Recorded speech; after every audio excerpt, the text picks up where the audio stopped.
여보세요? 네, 안녕하세요. 네, 안녕하세요. 여기는 생생법률쇼입니다.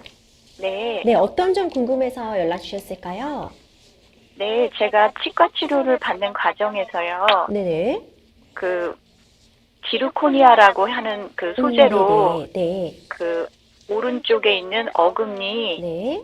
위쪽과 아래쪽을 이제, 씌우는 그런 네네. 내용이었어요. 네. 그런데 이제 그 발치한, 사랑니를 저는 발치를 했거든요. 네네. 그래서 상하 발치한 부분을 포함해서 세 번째 그 어금니 치아를 이제 지르코니아로 씌웠는데요. 네. 씌우면서 이제 그 높낮이가 안 맞으니까 네.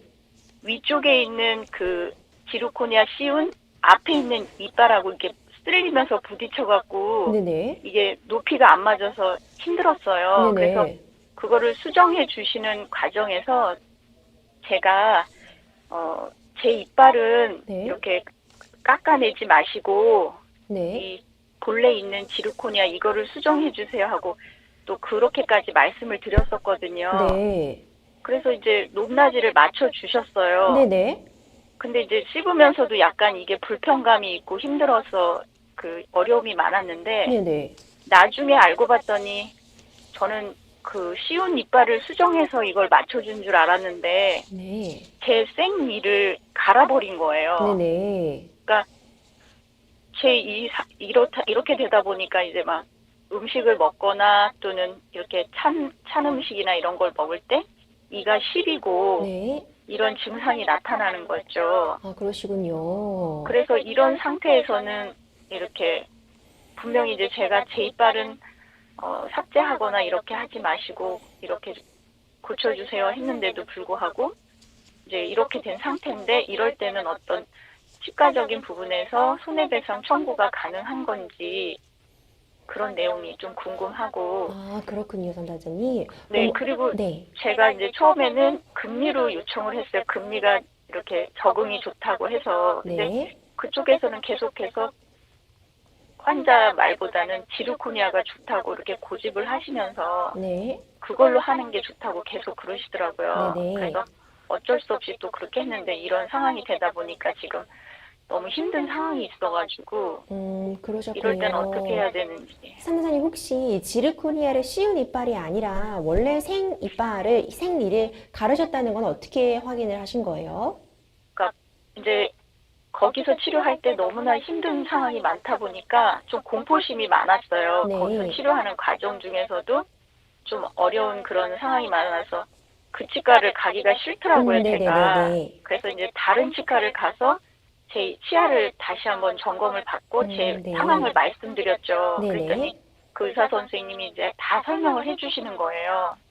그러면서 지금 이 높이가 좀 지금도 안 맞대요. 네네. 그러니까 고쳤다고 하고 제 이까지 이제 가른 게 이제 보여지셨겠죠. 그 뾰족한 부분이 이렇게 단면처럼 이렇게 반듯해졌으니까. 네. 그러다 보니까 이제 그 선생님이 저한테 그런 이야기를 해주신 거죠. 그래서 아, 다른 치과에 가서 거기가 진료를 받으시다가 이 내용을 확인하시게 된 거군요. 네네. 아, 네, 지금 이 내용, 이 사연자님의 사연, 지금 김기훈 변호사님이 함께 다 같이 들으셨거든요. 이제 좀 더 질문하시면서 말씀 나누시면서 이럴 경우 어떻게 손해배상 청구 가능할 수 있는 사안인지 이런 점 말씀 나눠보도록 하겠습니다. 바로 연결 드릴게요. 네. 예, 안녕하세요. 김기훈 변호사입니다. 네, 안녕하세요. 예, 그래서 이제 생리를 이제 가르기 때문에 그것 때문에 신경적으로 좀 많이 고통스러워서 이렇게 사연을 주신 거죠. 네네. 예, 그래서 우선 그 이제 의료 과실인지가 이제 제일 먼저 판단해야 됩니다. 예, 네. 그래서 이제 의료 과실이 어느 경우에 의료 과실인지에 대한 이제 판례를 좀 먼저 설명을 드리겠습니다. 예, 네. 우선적으로 이렇게 뭐든지 뭐 치료 받은 다음에 아프다고 해서 의료 과실이다 이렇게 법원에서는 판단해 주진 않고 그런 아픈 통증이 있다 하더라도 의사가 그 수준, 합리적인 범위 수준이라고 표현을 하는데 합리적인 의료 수준 범위 내에서 했다고 하면은 그것이 그 결과가 통증이 있다 하더라도 어, 반드시 과실이 있다 이렇게 보기가 어렵다라는 게 좀 판례예요. 그래서 지금 같은 경우에 생리를 갈았는지 여부는 반드시 필요했는지 그때 의료 치료할 때 반드시 필요했는지 필요하지 않았는지를 좀 그게 법정에서 아마 이제 다퉈질 가능성이 높습니다. 근데 그러기 위해서는 기존에 치료받았던 데에서 의무 기록 사본을 복사를 하셔가지고 일단 확보를 하시는 것이 좀 좋습니다. 그리고 이게 이제 소송이 막상 하려고 할 때 비용이 좀 많이 들어가잖아요. 이것도 어떻게 소액인데 많이 들어가는 것 때문에 부담이 느끼시잖아요. 네. 예, 아마 이제 그런 현실적인 문제도 있을 겁니다. 또 의사를 상대로 하기 때문에 내가 의학 전문이 없는데 이거 어떻게 할까? 이 고민도 사실 많이 있으실 거라고 생각합니다. 예, 그래서 우리나라 정부에서는 그 의료 분쟁 조정원이라고 설치를 했습니다. 예, 네. 그래서 이제 수도권에 사시는 분들은 이제 서울역 근처에 그 조정원이 있는데요. 네. 홈페이지나 웹사이트 들어가셔가지고 의료 네. 분쟁 조정원에 검색을 하시면 사이트가 나옵니다. 거기에서 이제 여러 가지 중개 신청이나 조정 신청을 하실 수가 있습니다. 네. 예, 그 과정에서는 어떠한 이제 비용이 들어가는 거 아니기 때문에 네. 그 신청하시는 것도 나쁘진 않습니다. 실질적으로 이제 조정원에서도 국민들, 일반 시민들을 위해서 많이 배려를 해주려고 하는 노력이 있습니다. 근데 그게 그 조정 신청이 조정이기 때문에 만약 병원 측에서 받아주지 않겠다라고 할 경우에는 부득이하게 소송을 진행할 수밖에 없어요. 근데 그러면 내가 이제 소송을 할 때 과연 내가 나에게 어떤 손해가 있는지 이렇게 좀 많이 궁금하시잖아요. 예, 그렇죠. 그래서 신체 감정을 할 수가 있습니다. 이 신체 감정이 이빨 부분에 대해서 나에게 어떠한 손해가 발생했는지, 예를 들어서 이런 이빨 때문에 내가 많이 이가 시리고 좀 노동을 하는데 근무를 하는데 좀 불편함이 있다라고 하면 이제 그 노동력 상실률이라는 퍼센티지로 따져서 손해배상 청구도 할 수가 있고, 그 다음에 이것 때문에 내가 추가적으로 들어간 비용과 치료비죠. 치료비도 청구할 수도 있고, 그 다음에 앞으로도 신체 감정한 결과 앞으로도 주기적으로 치료가 필요하다. 그러니까 향후 치료비라고 하는데요. 이 향후 치료비도 같이 청구할 수가 있습니다. 그리고 의사한테 몇 번씩 내가 고통을 얘기를 했고, 그럼에도 불구하고 병원 측에서는 이제 모르쇠로 일관하고, 그 다음에 지금 상담하시는 분도 다른 병원도 자주 찾아가고 약도 여러 차례 먹고 이것 때문에 많이 불편함이 있을 수 있잖아요. 근데 그거에 대해서도 위자료를 청구할 수가 있습니다. 그래서 실제적인 판례를 보면은 만약에 이 사연에서 의사한테 생리를 갈지 않아도 되는에도 불구하고 갈았다고 한다고 하면 의료 과실에 있다고 판단이 될 건데, 그럴 경우에 제가 지금 말씀드린 치료비, 그 다음에 향후 치료비, 그 다음에 노동력 상실에 따른 일시이익에 대한 손해, 그 다음에 위자료, 이런 것들을 같이 청구할 수가 있어요. 그래서 요거는 이제 나중에 소송하면은 신체 감정에 따라서 금액이 결정됩니다. 그래서 정해진 것이 아니라 그 상황에 따라서 금액이 나는 건가요? 아니면 예를 들어서 벌금 얼마 뭐 이런 식으로 나라에서 정해진 기준이 있는 것도 있잖아요. 그것처럼 어떤 기준은 있는 건 아니고요. 일정한 기준은 있는데 이제 막상 소송에 들어가면은 이제 내 몸에 대해서, 이빨에 대해서 감정 평가를 하게 돼요. 감정 신청을 하게 되는데 신체 감정이라고 하거든요. 네. 거기에서 이제 앞으로 내가 계속 치료가 필요하다. 그러면 예상되는 치료비도 산정을 해주고요. 그 다음에 그 다음에 내가 이빨이 어느 정도, 이것 때문에 내가 노동력을 상실했다라고 할 경우에는 그 퍼센티지를 이렇게 정해줘요. 그 퍼센티지에 따라서, 자신의 수입에 따라가지고 노동력을 상실했다고 판단되면 그 손해도 어느 정도 보상받을 수 있고, 그 다음에 위자료도, 청구할 수가 있습니다.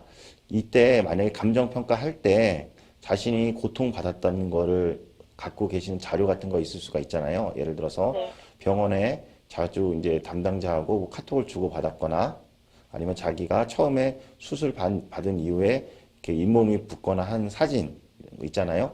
이런 것들을 같이 제출하시면은 좀 더 정확하게 감정평가를 받을 수가 있습니다. 근데 이게 감정평가는 이제 소송에 들어가서 보통 많이 이루어지는데요. 그러다 보면 이제 비용이 좀 지출되게 됩니다. 그래서 아까 전에 말씀드린 인터넷에서 의료분쟁조정원을 검색하신 다음에 조정 절차를 거치신 다음에 하셔도 충분하게 소송을 못하는 건 아니니까 비용을 적게 해서 보상받을 여지도 충분히 있습니다. 실질적으로 그러면 선생님, 예, 말씀하세요. 실질적으로 의료분쟁조정원을 통해서 조정 신청한 경우 병원과 합의된 사례도 상당히 많이 있습니다. 네. 근데 저 같은 경우는요, 변호사님, 예, 그 이빨이 어긋나서 제 본 이빨, 그러니까 삭제, 깎아내기 전에 본 이빨이 자꾸 걸려가지고 그게 느껴졌잖아요. 의사 선생님이나 저나.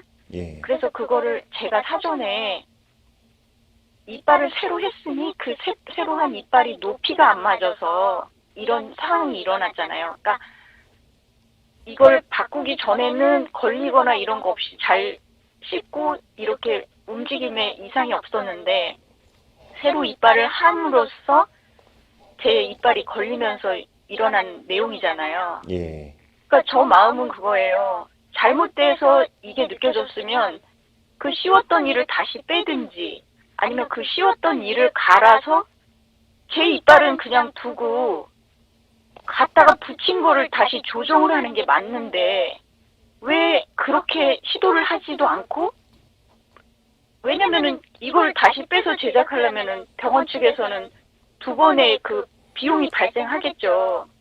자신들이 잘못해서 이 높이가 안 맞은 거는 생각을 안 하시고 제 생리를 갈았단 말이죠. 네.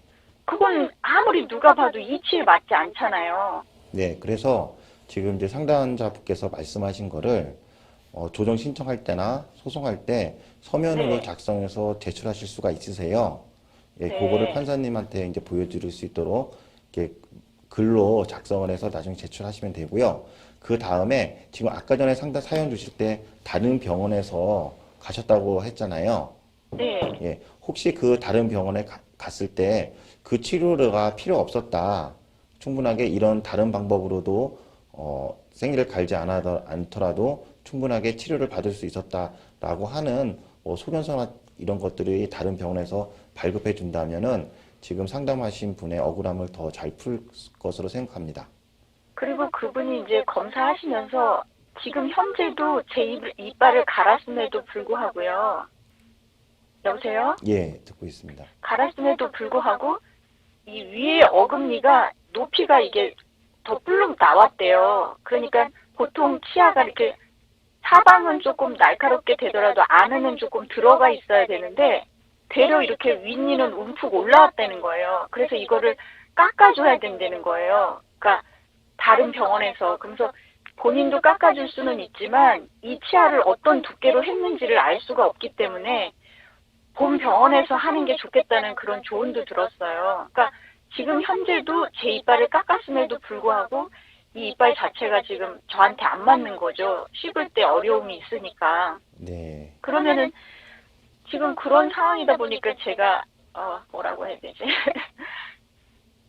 그러니까 너무나 억울한 거죠. 네. 본인들이 그래서, 육안으로 봐도 알 수 있을 건데 불구하고 그걸 빼서 했어야 되는데 빼고 다시 만들어주지를 않고 제 이빨을 갈아버린 상태다 보니까 이건 다시 재생을 할 수가 없잖아요. 이걸 예. 붙여서 할 수도 없는 거고. 그렇죠. 그러니까 예. 저는 그런 상태에서 손해배상을 청구할 수 있는지, 청구하면 어느 정도 보상을 받을 수 있는지 이것도 궁금한 거예요. 그러니까 법적으로 가기 전에 지금 선생님이 의료분쟁조정원을 통해서 조정을 받아보라 하셨잖아요. 예. 그러니까 법적으로 가기 전에 뭘 저희가 알아야 그분들한테도 뭐 얘기를 할 수 있고 이런 거를 주장할 수도 있을 거 아니겠습니까? 그래서 예. 그런 것도 좀 궁금한 거예요. 예, 지금 이제 저한테 말씀하신 것처럼 내가 충분하게 이런 치료를 그 병원에서 받지 않더라도 충분하게 내 아픔을 고통 겪지 않을 수 있었다라는 게 지금 말씀의 취지잖아요. 그렇죠. 예, 지금 그거를 거기 적는 난이 이렇게 있습니다. 다 이렇게 세세하게 적는 난이 있어요. 근데 의료분쟁조정원이 일반 국민들이 신청할 때 다 의료 지식이 없다는 걸 그쪽 조정원에서도 알죠. 그래서 거기 조정원에서 의료 전문가들이 거기에 있는 겁니다. 네. 그래서 지금 말씀하신 거를 그 병원에서 잘못한 거를 하나하나씩 서면에 적어서 제출하시면 의료분쟁조정원에서 무슨 취지로 했는지 압니다. 그러니까 전혀 네. 의료 분야에 대해서 그리고 법적 지식이 모른다 하더라도 조정 신청이니까 지금 말씀하신 거를 꼼꼼하게 적어서 조정 신청을 하시면 거기에서 합의해 주려고 많이 노력을 해줄 겁니다. 알겠습니다. 네. 네, 상담 네, 여기까지 감사드립니다. 네, 진행하도록 하겠습니다. 감사합니다. 네, 감사합니다. 굉장히 안타까운 사연입니다. 변호사님도 아시겠지만 우리가 치과 치료 받을 때 일단 공포심도 크고요. 무섭기도 하고 실제로 아프기도 하고 또 치아가 불편하면은 그 통증이 정말 어마어마하거든요. 이런 경우 좀 억울하신 부분이 분명히 있으실 것 같아요. 변호사님께서 의료분쟁조정원 좀 안내해 주셨는데 마지막으로 상담자님께서 좀 알아두면 좋을 만한 법률적인 조언, 팁 좀 정리해 주시죠. 예, 이제 지금 같은 사연 같은 경우에는 정말 이가 너무 시리고 그렇게 결과가 발생했잖아요. 그런데 의사가 잘못한 거 아니냐, 병원이 잘못한 거 아니냐 이 생각이 들 것 같습니다. 근데 이게 의료 분쟁이라는 게 의사가 잘못했다는 걸 입증해야 되는데 그게 또 쉽지 않은 부분이 있습니다. 그렇죠. 그래서 제가 말씀드렸다시피 의료 분쟁 조정원을 가셔가지고 한번 절차를 거치시고 그 다음에 자신이 보기에 병원이 무엇을 잘못했는지 의사가 무엇을 잘못했는지 꼼꼼하게 기록하신 다음에 또는 사진도 찍으신 다음에 그 다음 병원에 가서 의무 기록 사본도 복사를 하셔가지고 관련 법원이나 분쟁조정원에 신청하는 게 지금 첫걸음이라고 생각합니다. 네, 일단 피해 보상을 받으시려면 병원 측과 좀 잘 얘기를 해서 사실 좀 치료를 받으시는 게 제일 좋겠지만 좀 더 얘기가 제일 안 된다면은 의료분쟁조정원이나 뭐 기타 소견서를 받으신다거나 다른 증거를 모으시는 것도 좀 진행을 해보셔야 될 것 같다 이런 생각이 듭니다. 네, 상담 여기까지 진행하도록 하겠습니다.